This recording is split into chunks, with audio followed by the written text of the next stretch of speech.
We have a new shortage. So everyone is aware of the chip shortage, Yeah, and all the production issues that have been coming up as a result of the chip shortage.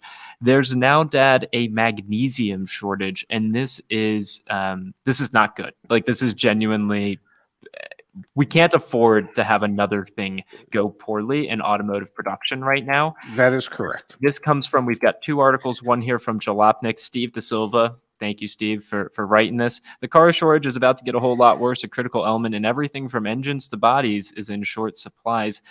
What we've learned, Dad, is that the global supply of magnesium, which primarily runs through China, is short. And it's not going to get fixed anytime soon. And this is affecting not only automotive, but a lot of industries are going to feel the pain from this. Oh yes, and it turns out that China produces 85% of the magnesium that's used, and they have like 55 factories that help to mine this and to manufacture the goods. And because of power issues that they are having in China, they've asked 40 of those 55 factories to shut down, crippling the world for the magnesium that it needs. In Europe, for instance, they get 95% of their magnesium that they need from China.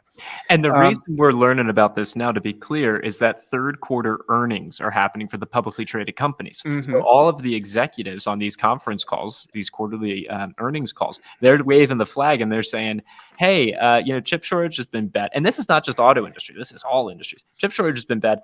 But we got to tell you about the next thing that's on our horizon, which is our magnesium input costs are going through the roof. And you don't And realize how many things are built with magnesium. well, what people don't realize is, aluminum uses magnesium. There's magnesium in just about everything. If you have an iPhone and it has an aluminum body or an aluminum strip around it, guess what? It uses magnesium. If the engine block in most cars is an aluminum engine block, that uses magnesium. Body panels on cars. I'm sitting here with a MacBook Air, and well, that's got an aluminum skin, doesn't it? So that uses magnesium. It's in everything. And there's just going to be a tremendous shortage of it, and it's going to impact consumers regardless of whether it's just vehicles. It'll impact consumers in their everyday lives. Absolutely. And so again, the reason that we're hearing about this now, please do not shoot the messenger. We are simply here as advocates. YAA, your advocate alliance. We're just sharing the information as we receive it. Used car prices that we just talked about with Jared and Laura from Black Book, they're going to continue to go up.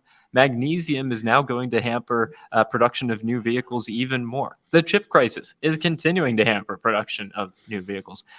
There are pros and cons to having a global supply chain.